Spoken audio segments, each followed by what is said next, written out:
ধর্মপ্রাণ লাখো মুসল্লির আখিরি মোনাজাতের মধ্য দিয়ে শেষ হয়েছে ৫৮তম বিশ্ব ইজতেমার প্রথম পর্ব। মোনাজাতের ধ্বনিতে মুখর হয়ে ওঠে টঙ্গীর তুরাক্তীর। সকাল ৯টা ১১ শুরু হয়ে আখিরি মোনাজাত চলে ২৪ মিনিট। ৯টা ৩৫ শেষ হয় মোনাজাত।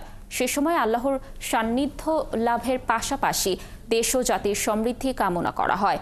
মোনাজাত পরিচালনা করেন তাবলিগ জামাত বাংলাদেশের শীর্ষ মুরব্বী ও কাকরাইল জামে মসজিদের পেশ ইমাম ও খতিব মাওলানা জুবায়ের আহমেদ। মোনাজাতে অংশ নিতে দেশি বিদেশি মুসল্লিরা জড়ো হন তুরাক্তীরে। অনেকেই রাস্তায় বা বাড়ির ছাদে অবস্থান নিয়ে মোনাজাতে অংশ নেন। মুসল্লিদের ফিরতি যাত্রা নিশ্চিতে রাখা হয়েছে বিশেষ ট্রেন সার্ভিস। তবে মানুষের তুলনায় যানবাহনের সংখ্যা কম হওয়ায় কিছুটা ভোগান্তির আশঙ্কা করা হচ্ছে। আল্লাহর কাছে সারা পৃথিবীর মানুষের জন্য দোয়া করছি আল্লাহ তাদেরকে হেদায়েত দেখ, তারা যেন দিনের পথে আসে। ফার্স্ট টাইম আমি আইসি, যতদিন বাচ্চা থাকি আল্লাহর রসুনতে আল্লাহ যাতে বারবার আমার ইস্তেমা আসতে পারি ইনশাল্লাহ। ইস্তেমার মানে যেগুলো শিখলাম এগুলো যাতে গ্রামে নিয়ে মাঠ এলাকায় নিয়ে সাধারণ মানুষদেরকে আমরা বুঝাইতে পারি। হুজুর যা কইছে এই কিন্তু আমরা আমল করি, ঠিক করে রাখতে পারি, এই হলো আমাদের দুনিয়াতে এটা করে যাইতে পারি, এই আমাদের কাজ। দর্শক, যেমনটি জানাচ্ছিলাম যে ৫৮তম বিশ্ব ইজতেমার প্রথম পর্ব শেষ হয়েছে এবং ইজতেমার শেষে বাড়ি ফিরতে শুরু করেছে মুসল্লিরা। তাদের সুবিধায় বাস, ট্রেন ও মেট্রো রেলে রাখা হয়েছে বিশেষ ব্যবস্থা। এ নিয়ে আরও খবর জানবো। আমাদের সাথে বিমানবন্দর রেল স্টেশন থেকে সরাসরি যুক্ত হবেন সহকর্মী সাজিদ সরকার।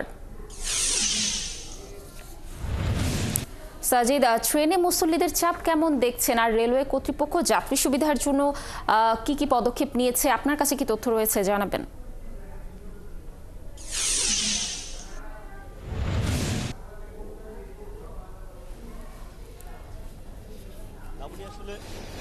সড়ক পথের চাইতে রেলপথে যে ব্যবস্থা বা যে সুযোগ সুবিধা বাড়ানো হয়েছে সেটি আসলে পর্যাপ্তই রয়েছে। তবে আমরা যেটি দেখেছি আবদুল্লাপুর থেকে সড়ক পথে মানুষের ঢল এখনও রয়েছে, কেননা এখানে আসলে নগর পরিবহন বা যে সেবাটি রয়েছে সেই সেবাটি একেবারেই নেই, যার ফলে অনেকে হেঁটেই কিন্তু তার গন্তব্যে পৌঁছাচ্ছে।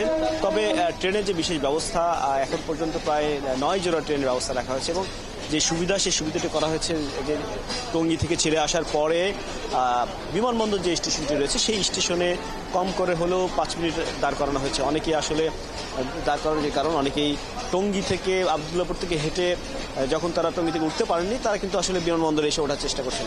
অনেকেই আমরা দেখছি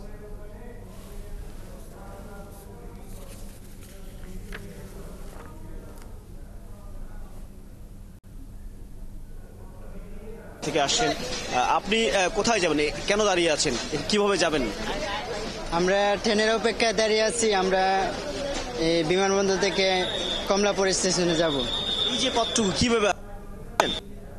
আমরা ইজতেমা থেকে এ পর্যন্ত হেঁটে আসছি প্রায় ১.৫ ঘন্টার মতো।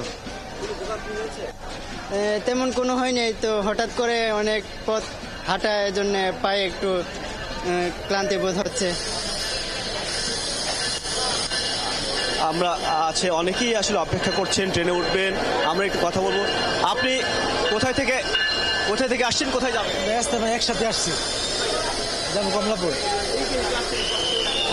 অবশ্যই কষ্ট হচ্ছে, মানে আমাদের কি করুম, মানে আমরা আসছি কত জাম গাড়ি অনেক, যে জায়গায় ২০ টাকা ভাড়া এই জায়গায় ১০০ টাকা ভাড়া গাড়ি ভাড়া, ঠিক আছে। এই জন্য ভোর দিন হয়েছে, স্বাভাবিক হইতেই পারে, তো লোক তো অনেকগুলো বেশি। ধন্যবাদ। লাবণী, আপনি দেখছিলেন যে এই যে মানুষ যারা শুধুমাত্র অনেকেই আছেন শুধু মোনাজাত করার উদ্দেশ্যে আজকে বাড়ি থেকে বেরিয়েছে। বিশেষ করে ঢাকা এবং আশপাশের যে জেলাগুলো রয়েছে এবং শহরগুলো রয়েছে সেই শহরগুলোতে কিন্তু মানুষ একেবারে ভোরবেলা কিন্তু তারা ইজতেমা ময়দানে পর্যন্ত পৌঁছতে না পারলেও আশপাশে যে সড়কগুলো রয়েছে সেই সড়কগুলোতে অবস্থান নিয়েছিল। সেখানে মোনাজাত শেষ করার পর 10টা নাগাদ কিন্তু বের হয়ে রওনা দিয়েছিলেন। অনেকেই হেঁটে হেঁটে আসছেন। এই যে ভোগান্তি, কিন্তু তাদের কাছে কিন্তু ভোগান্তি নয়। তারা বলছেন যে এই যে তারা একটি দিনই কাজে, ইসলামের কাজে, আল্লাহর কাজে তারা অংশ নিয়েছিলেন, মোনাজাত করেছেন, দিন দুনিয়ার জন্য তারা আল্লাহর কাছে মোনাজাত করেছেন, মানুষের সারা পৃথিবীর মানুষের জন্য দোয়া করেছেন, নিজেদের জন্য দোয়া করেছেন, একই সাথে সারা দেশের মানুষের জন্য দোয়া করেছেন। সেই কারণে কিন্তু তাদের কাছে আসলে এটি কিন্তু আসলে কোনো ভোগান্তি নয়, কোনো কষ্ট নয়। অনেকে মাইলের পর মাইল হাঁটছেন, কিলোমিটার হেঁটে কিন্তু আসলে গন্তব্যের উদ্দেশ্যে যাচ্ছেন। আমরা দেখেছি অনেক কথা হয়েছে, তারা কিন্তু এই যে টঙ্গী তুরাগ তীর থেকে হাঁটা শুরু করেছেন, হেঁটে হেঁটে কিন্তু শুধু বিমানবন্দর নয়, এখানে ট্রেনে উঠতে না পারে কিন্তু হেঁটেই রওনা দিয়েছেন। এটি আসলে তাদের কাছে কষ্ট নয়। তবে এবারে আরেকটি বিষয় বলে রাখা ভালো, সেটি হচ্ছে এই যে তাবলিগের দুটি পন্থী তৈরি হয়েছে, সেই পন্থীর কারণে কিন্তু এর আগে রক্তক্ষয়ী সংঘর্ষ ঘটেছিল, যার ফলে অনেকেই মনে করেছিলেন যে এবার হয়তো বা কোনো ধরনের ঘটনা ঘটতে পারে, যে কারণে অনেকে আতঙ্ক বা ভীতি নিয়ে আসেননি। তবে আবার অনেকেই এসেছেন এবং আগামীকাল থেকে আবার একটি নতুন দ্বিতীয় ধাপের পর্ব শুরু হবে, সেই পর্বে কিন্তু সবাই অংশ নেবেন। অর্থাৎ ইসলামের কাজে সাজিদ আপনি থাকুন সেখানে এবং তথ্য সংগ্রহ করতে থাকুন। আমরাও আশা করছি মুসল্লিরা সাবধানে তাদের বাড়িতে আবার পৌঁছে যেতে পারবে। দর্শক, ইস্তেমার আরও তথ্য জানাবো। আমাদের সাথে যুক্ত হবেন আমাদের সহকর্মী মোহন ইসলাম। আমরা চলে যাচ্ছি মোহনের কাছে। মোহন, মোনাজাত শেষে আশপাশের সড়কের অবস্থা কেমন দেখছেন? মুসল্লিরা কোনো ধরনের ভোগান্তিতে পড়ছে কিনা এবং নিরাপত্তা ব্যবস্থার ব্যাপারেও কি তথ্য রয়েছে জানাবেন আমাদের।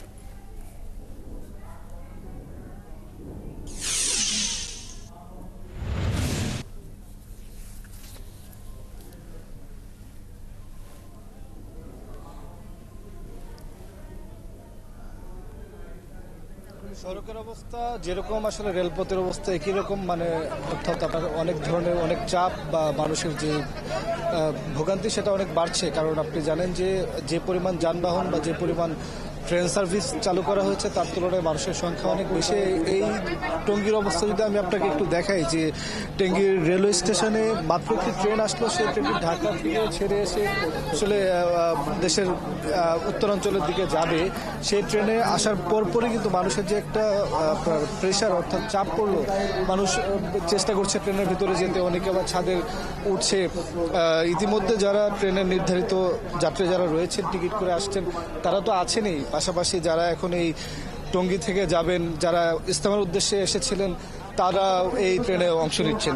আমরা আসলে সকাল থেকেই অর্থাৎ যখন আখেরি মোনাজাত শেষ হলো তখন থেকে টঙ্গীতে দেখতে পেয়েছি লাখো মানুষের ভিড়। অর্থাৎ টঙ্গী যে রেল স্টেশন রয়েছে সেই স্টেশন থেকে যে বিশেষ 9 জোড়া ট্রেন রয়েছে, সেই বিশেষ 9 জোড়া ট্রেনের পাশাপাশি যতগুলো ট্রেন ঢাকায় ঢুকছে, আন্তনগর ট্রেন, আবার যেগুলো ঢাকা থেকে বিভিন্ন দেশের বিভিন্ন গন্তব্যে যাচ্ছে, সেই ট্রেনগুলোতে কিন্তু আপনার মুসল্লিরা উঠছেন, তারা যাওয়ার চেষ্টা করছেন এবং অনেক ক্ষেত্রে অনেকে যাচ্ছেনও।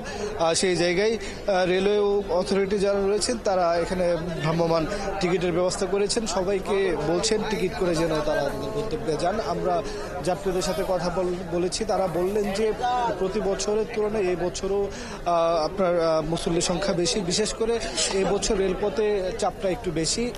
সেই চাপের অংশ হিসেবে তারা যেহেতু যেতে হবে বাড়িতে গন্তব্যে, বিভিন্ন ধরনের ঝুঁকি নিয়ে তারা যাচ্ছেন, কেউ ছাদের উপরে উঠছেন, কেউ আবার আপনার দরজায় ঝুলে যাচ্ছেন কিংবা দাঁড়িয়ে যাচ্ছেন। সেই চাপের মধ্যে দিয়ে তারা যাচ্ছেন, কারণ তাদের এছাড়া আর কোনো উপায় নেই বলে তারা বলছেন। তাদের দাবি যে আসলে আরো অনেক ধরনের যানবাহন বা যদি বাড়ানো যায়। সাজিদ, আপনি থাকুন সেখানে এবং তথ্য সংগ্রহ করতে থাকুন। আমরা পরবর্তীতে আবার আপনার সাথে যুক্ত হয়ে দর্শকদের সর্বশেষ তথ্য জানানোর চেষ্টা